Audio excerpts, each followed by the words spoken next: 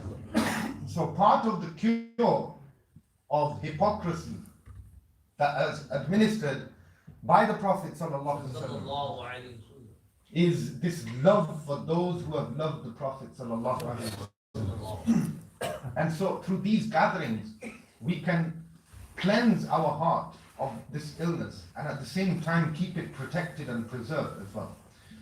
The man of Allah subhanahu wa ta'ala that we're here to remember, Sultan Makhdum Sayyid Ashraf Jahangir Simrani rahimahullah ta'ala. Somebody who has a very special status amongst the awliya, especially those who are connected to the Chishti Silsila or the Chishti Sufi order. Alhamdulillah, I have that privilege and honor that I too am connected to the Chishti Silsila. Syal Sharif is one of the prominent dargahs of the Chishti order in Pakistan. And so this is something that I have a personal affinity and connection with. But he has a very special status amongst the awliya. One of the very first things that you need to remember is something that was being said before me regarding parents and their role in raising of children. And Makhdum Ashraf Jahangir Simrani rahimahullah ta'ala, his childhood is very, very important. His father, Sultan Sayyid Ibrahim rahimahullah ta'ala, was a ruler of Simnan state of Persia, of modern day Iran at that time, and somebody who ruled with justice, ruled through the teachings of the Quran and Sunnah. And it was for this reason that when you read into his history, you will see that this dynasty was a dynasty that was very, very successful in governing over their people. They were admired and loved by their people. And the reason for this was that they were able to establish justice on the principles laid down by the Quran and Sunnah. They were scholars of the deen and learned the deen and ruled in accordance with the laws of the Sharia. This is something that gave them great credibility and strength among their people. And his mother as well came from a very noble lineage. Her name, Sayyida Khadija rahimahullah ta'ala. And she came from a very noble lineage. Somebody who would never miss Tahajjud Salah. A person who was always engaged in the zikr and remembrance of Allah subhanahu wa ta'ala. He's coming into this world. For 8 years, his parents, they prayed to Allah subhanahu wa ta'ala to be blessed with male offspring, with a child, with a boy. And according to some narrations, his mother saw Rasulullah sallallahu ta'ala alayhi wasallam in her dream, and also her grandfather, the great Sheikh Ahmad rahimahullah ta'ala, who came into her dream, and he gave her the glad tidings that she would be giving birth to a boy. This is how Sultan Sayyid Makhdum Ashraf Jahangir Samnani rahimahullah ta'ala, he came into this world right from early childhood.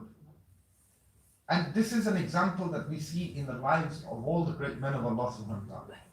Whether it's Sayyidina Imam Hussain and Imam Hassan radiAllahu ta'ala anhuma, look at their lineage, the sacrifices that they gave, the status that they earned within the ummah is not purely because they are the grandchildren of Rasulullah sallallahu alaihi wasallam. It was because they were nurtured in a particular way and they made the sacrifices that were required of them. Look at Sayyidina Azam Shaykh Abdul Qadir Jilani rahimahullah ta'ala. You've all heard the story of his father and the apple floating in the river. I won't mention it again. About his mother, and how she was described as being blind and deaf and mute, not being able to walk.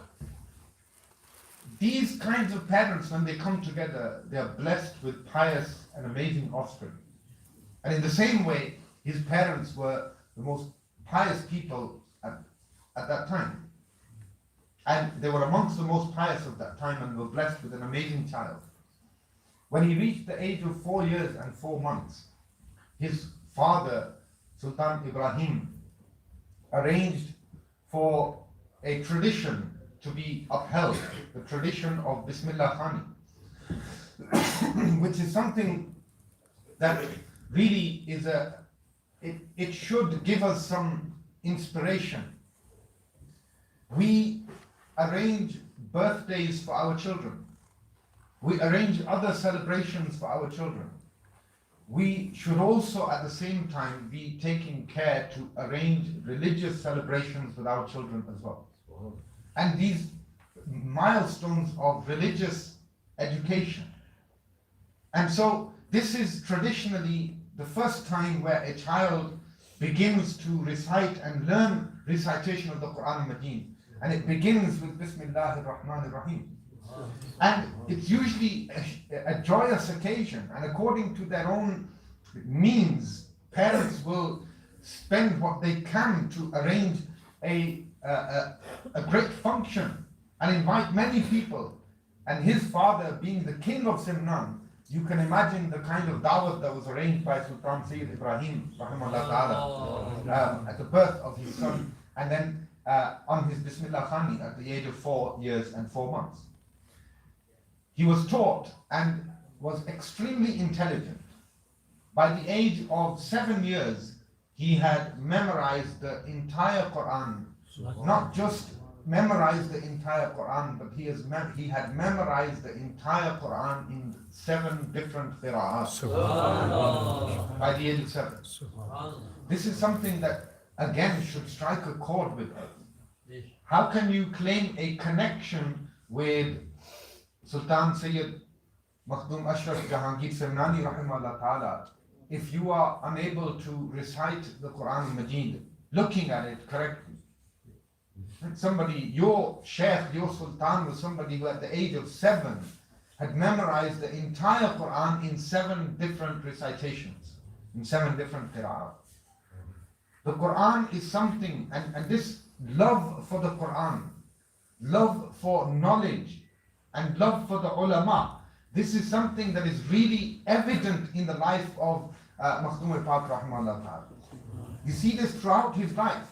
This love for learning, this respect for the ilm and knowledge and for the ulama is very clear throughout his life. And this is something that we should carry forward as his legacy.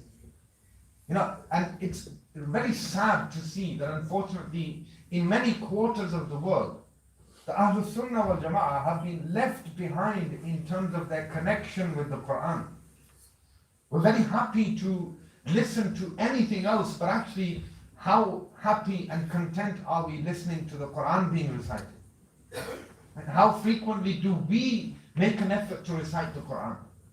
I personally have personal experience of people turning away from Sunni masajid because the Aimma in those masajid have been reciting the Quran incorrectly during the Salah. And those people have turned away not just from a Sunni masjid, but have turned away from the Sunni maslak. This is just the tip of the iceberg. The relationship with the Quran is that relationship which is going to give us success in this world and the Akhirah. And this is something that's very clear in the life of Makhdum Ashraf rahimahullah ta'ala, right from that early age. And he started then learning the sacred sciences.